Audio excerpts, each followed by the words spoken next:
Dobar dan, but that's the extension of my Slovenian, so I'll switch into English. Good morning, everyone. Excellencies, ladies and gentlemen, Peter Vrisk.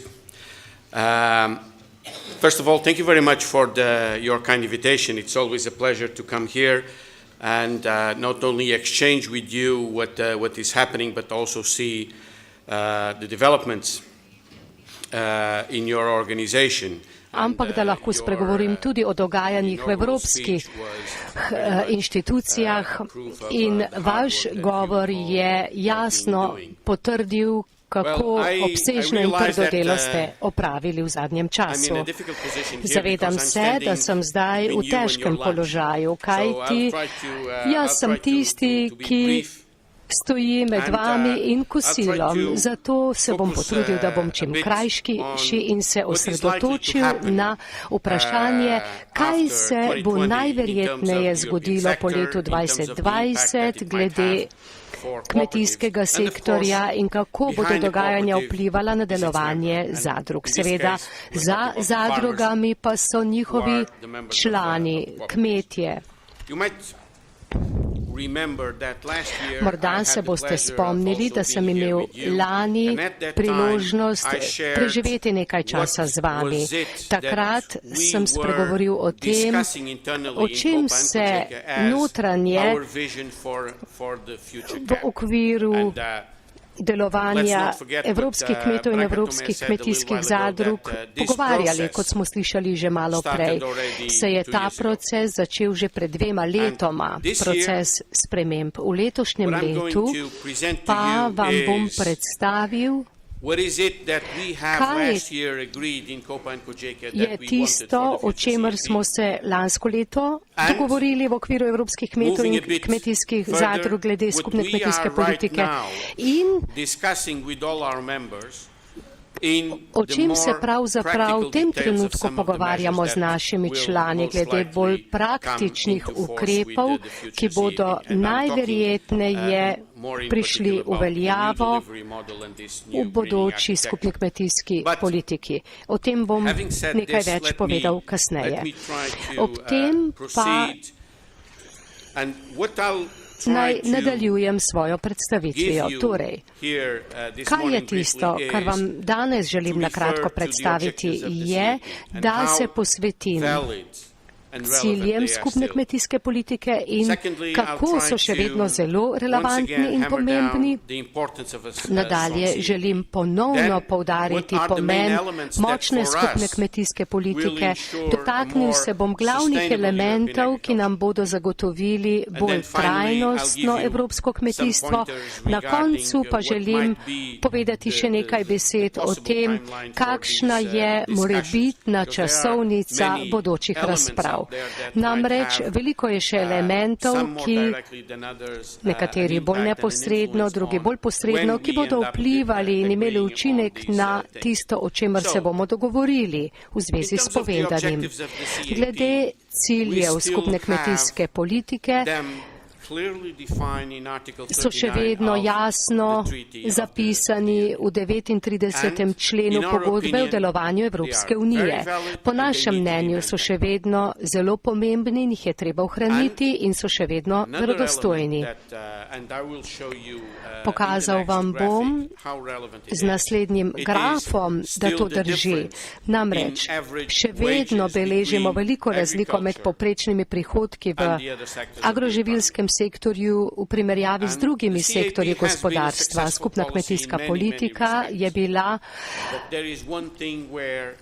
v mnogih pogledih zelo uspešna. V spet drugih na določenih področjih pa še vedno ni zagotovila tistega, kar je bil naš cilj, to pa je raven prihodkov za kmeta. Zagotovo je bila uspešna na mnogih področjih, v tem pa žal ne. Prav tako ne pozabimo, da skupna kmetijska politika prispeva k trdoživosti razvoja kmetijstva. Kmetijstvo in gozdarstvo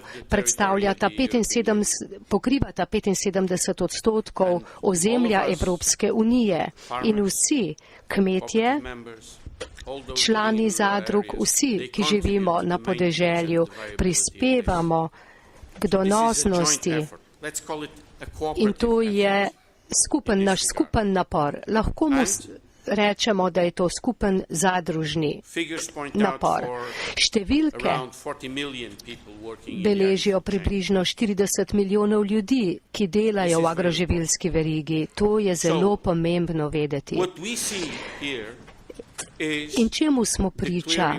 Tu vidimo, kako zelo pomembna je skupna kmetijska politika in kako pomembno je, da je še naprej osredotočena na trg v skladu s prejšnjimi reformami. Vendar pa je nekaj storitev, ki jih kmetje zagotavljajo, pa jih trg ne more poplačati. In to je tisto, za kar je potrebna javna podpora. Tu večinoma govorimo o javnih dobrinah in storitvah, največ na področju okolja. In to je tisto, kar je še kako relevantno. Tu pa zdaj na ekranu s to drsnico vidite, to je namreč nekaj, kar sem dobil iz sporočila komisije z namenom, da se ponazorijo razlike med plačami v kmetijskem sektorju v primerjavi z drugimi sektorji. Danes dopoldne smo že nekaj slišali o proračunu, o večletnem finančnem proračunu Evropske unije in že nekaj mesecev potekajo razprave o naslednjem proračunu Evropske unije. Slišali smo že tudi, da pričakujemo 2. maja priporočila komisije. In ključna stvar, ki je zdaj najbolj pomembna v teh razpravah, je potreba, da se zagotovijo finančni prispevki držav članic v proračun Evropske unije na ravni, ki presega prag 1%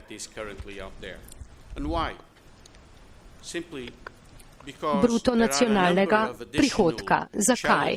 Zato, ker imamo kar nekaj dodatnih izzivov in prioritet, ki jih pred nas polaga družba, to je družba znanja, in govorimo o vprašanjih, kot so vprašanja migracij, zagotavljanja varnosti in tako naprej. Obenem pa moramo razmisliti tudi o tem, kako bo Brexit vplival na dogajanje.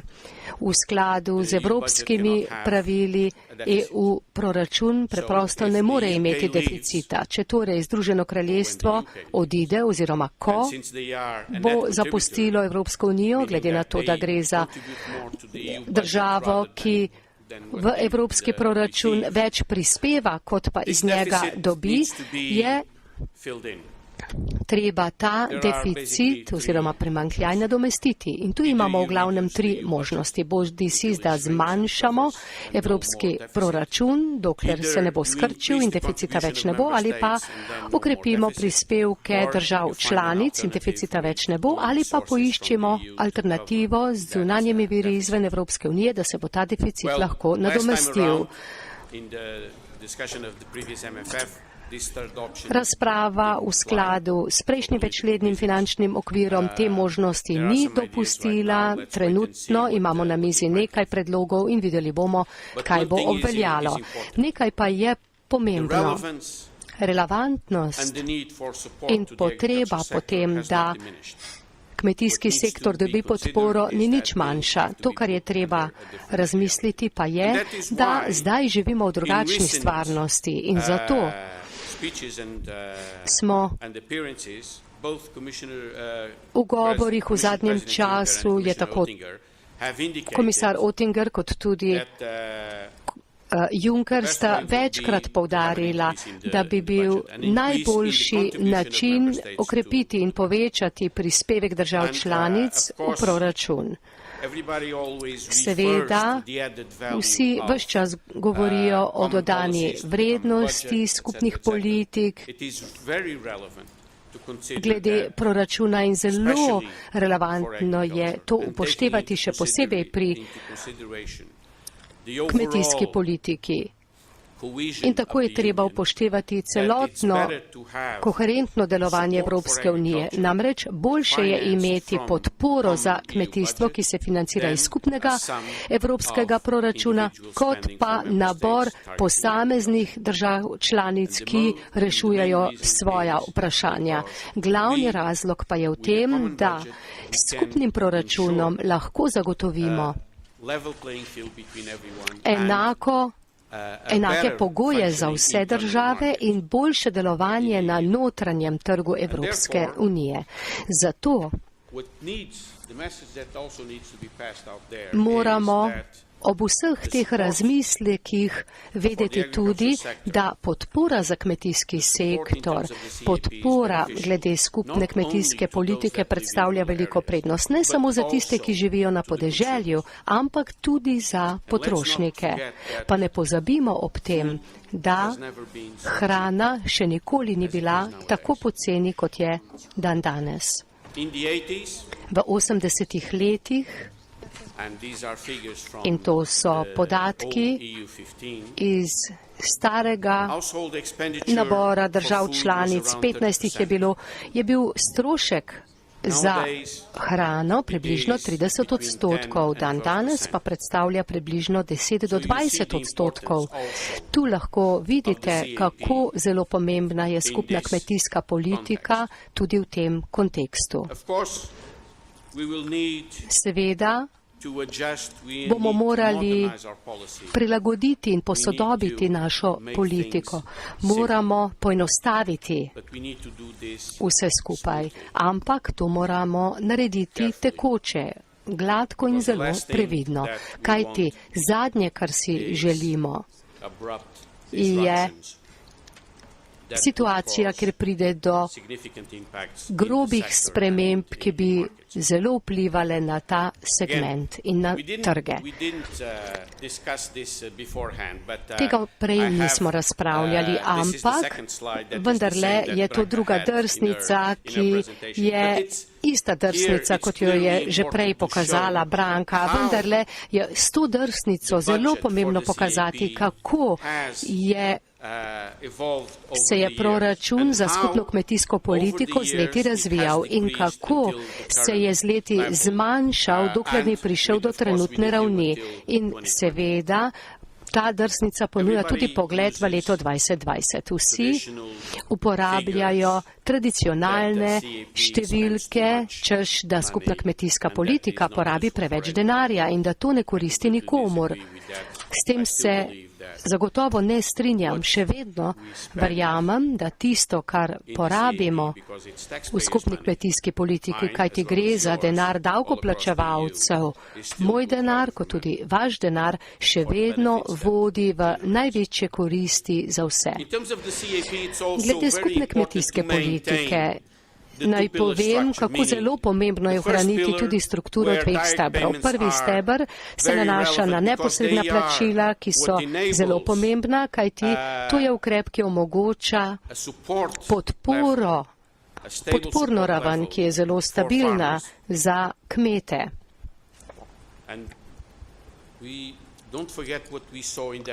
In ne pozabimo na tisto, kar smo videli s prejšnjo drsnico, ko smo govorili o prihodkih kmetov v primerjavi z drugimi sektorji.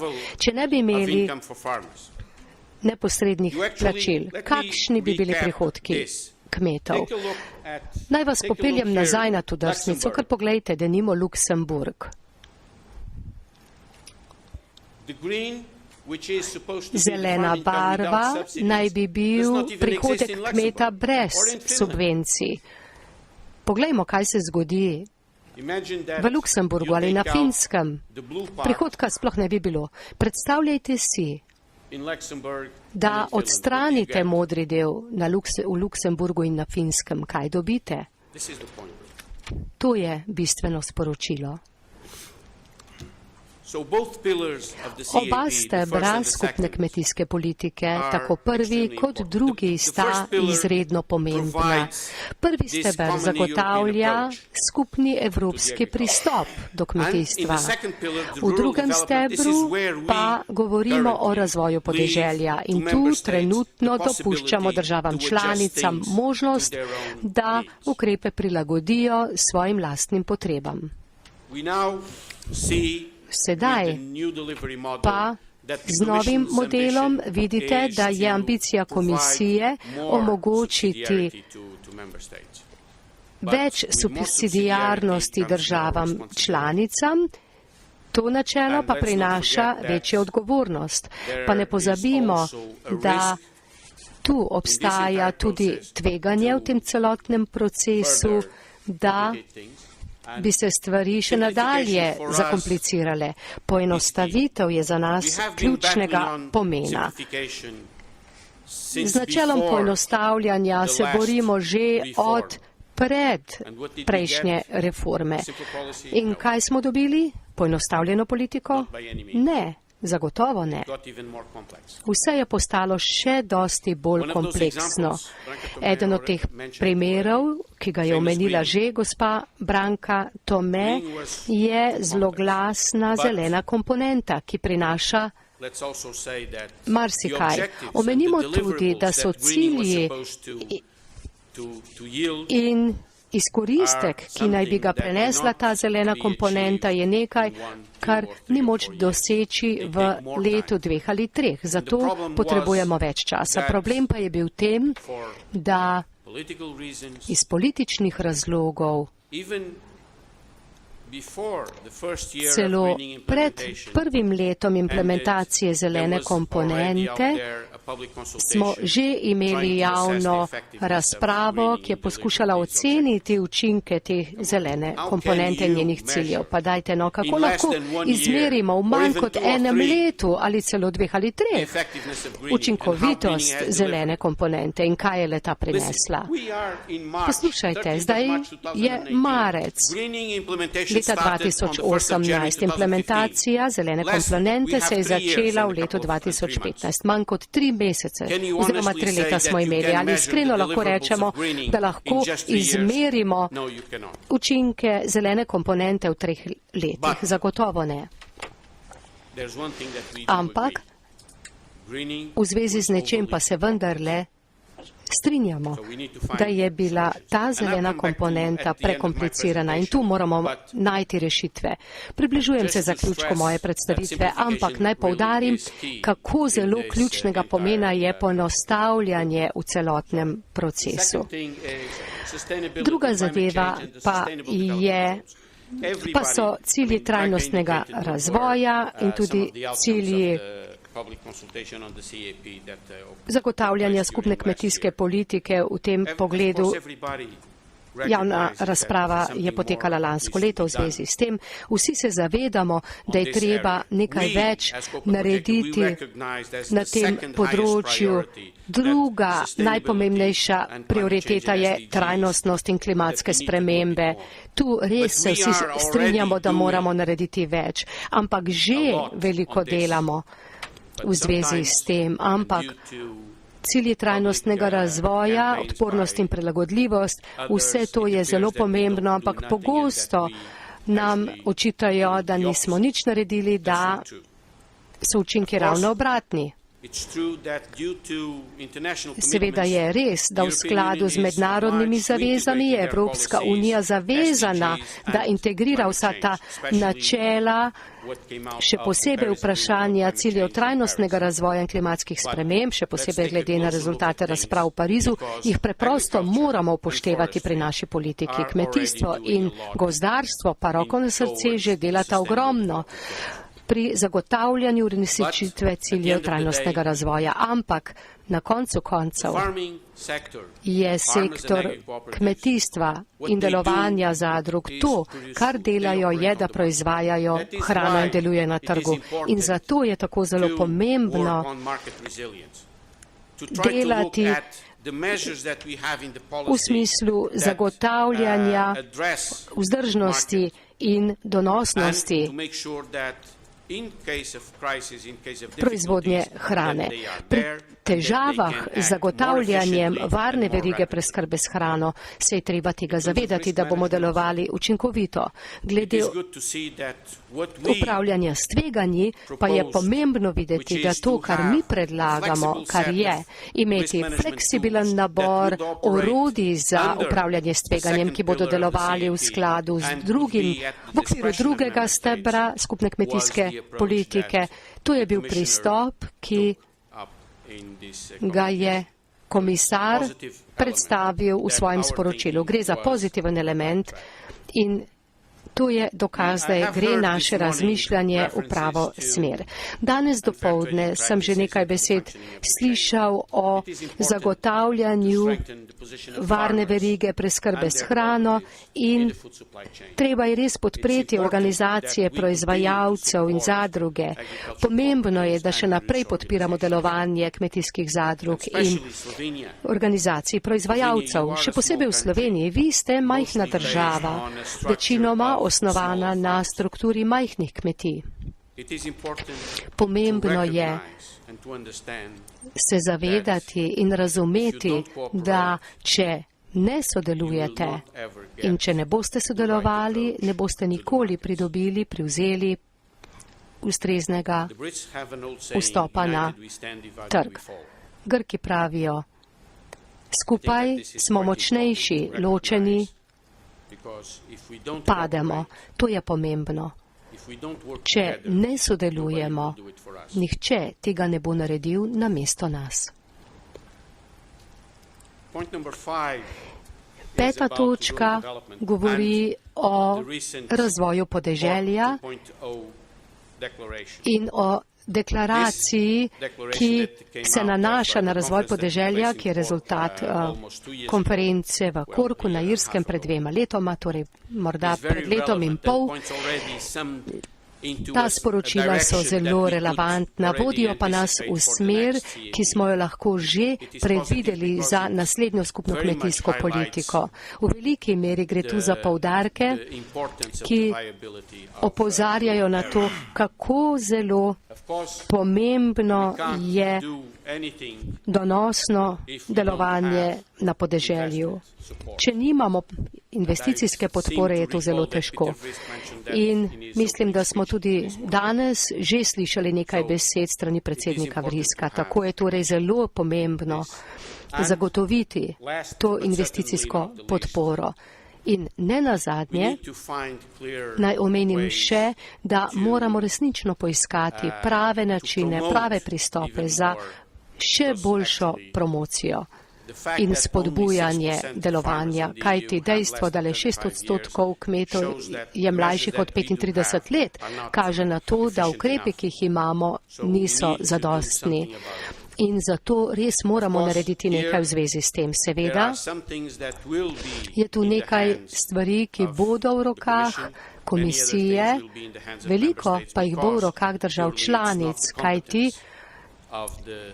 tu ne gre za kompetenco Evropske unije, da se sooči z vsemi težavami.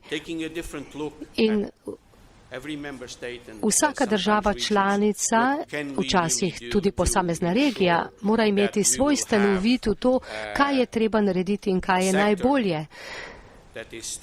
Zato, da bomo lahko zagotovili sektor, ki bo še vedno živahno deloval čez 5-10 let. In to je seveda pomembno za vsakega kmeta. V vseh teh razpravah v zadnjem obdobju še vedno slišimo o pomislekih in težavah. Omenil sem že prihodnji večletni finančni okvir Evropske unije. Treba je povečati prispevek držav članic, ki bo presegal 1% bruto nacionalnega prihodka. Slišali smo, da bi bilo optimalno od 1,11 do 1,9%. Seveda bo odločitev v rokah držav članic. In Razprave o tem že potekajo.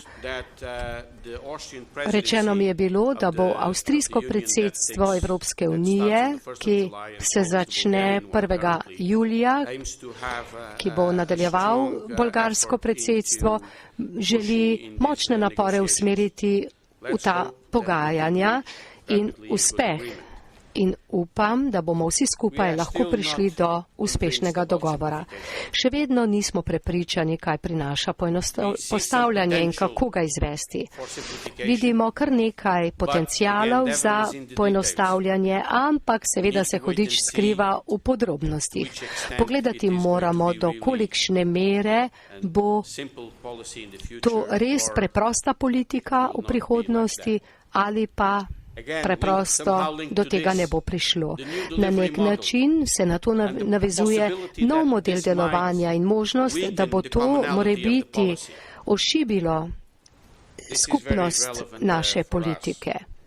To je za nas zelo relevantno. Nova zelena arhitektura pomeni, kaj se bo zgodilo zeleno komponento, kako se bomo organizirali. V naslednji drsnici vam bom ponazoril, kaj mislim s tem.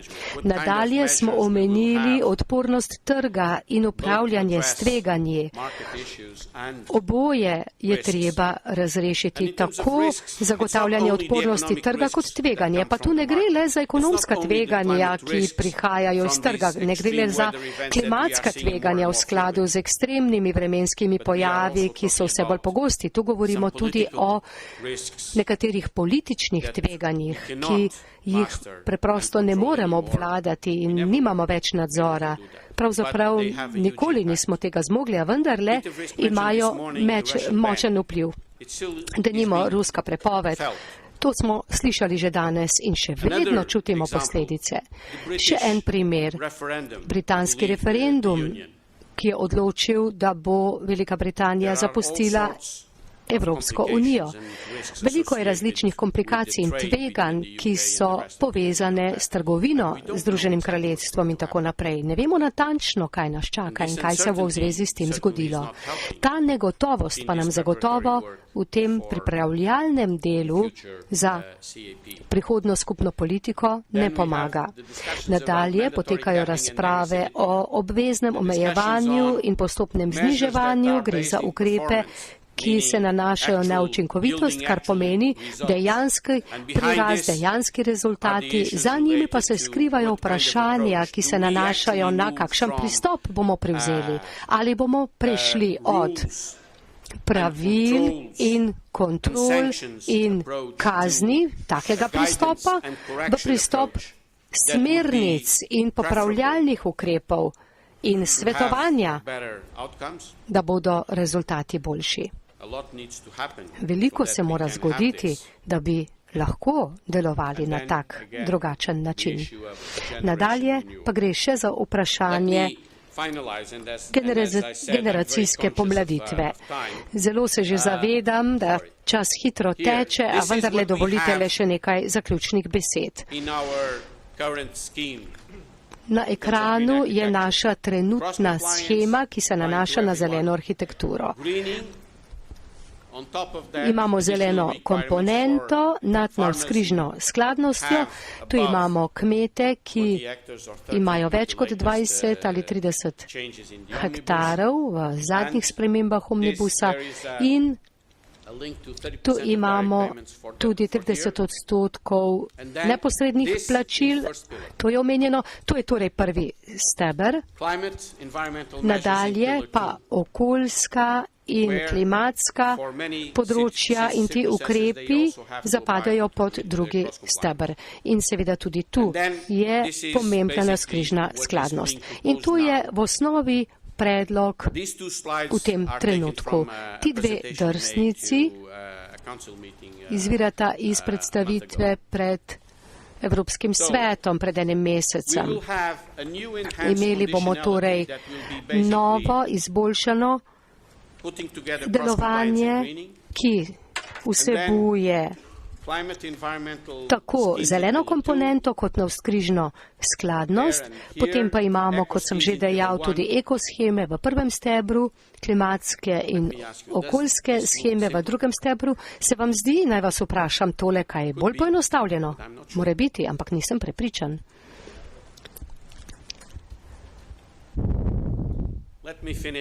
Pa naj zaključim,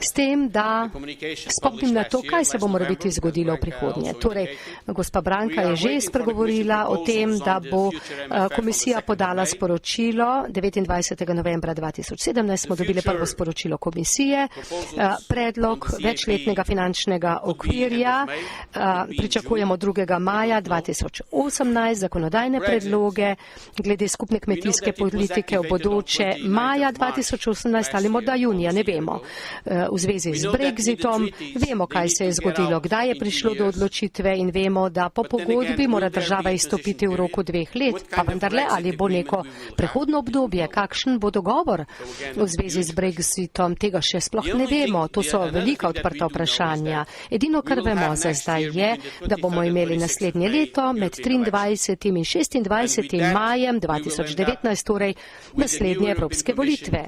In dobili bomo najverjetneje novembra ali decembra novo Evropsko komisijo. Nečesa pa ne vemo, namreč kdaj bomo zaključili pogajanja v zvezi z bodočo skupno kmetijsko politiko. Vse skupaj torej izgleda zelo komplicirano in kompleksno. Verjemite mi, da zakonodajni predlogi še niso na mizi v zvezi s skupno kmetijsko politiko in še ne vemo, kakšne bodo podrobnosti. To, kar se vendarle trudimo storiti, pa je, da poskušamo pripraviti vse za te razprave. Naprimer, v petek ta teden v Bruslju bomo imeli srečanje z vsemi našimi člani, ki prihajajo iz različnih držav članic, da se bomo lahko pogovorili o tem, kako se moramo pozicionirati glede na mnoga vprašanja, ki smo jih tu odprli, pa seveda še vedno nismo oblikovali odgovorov na nje. To so bila torej sporočila, ki sem vam jih danes želel podati. Veliko je tveganj, a vendar se trudimo, da bi se zavzeli v imenu evropskih kmetov in evropskih zadrug, da bi vse skupaj popeljali v pravo smer. Hvala za pozornost.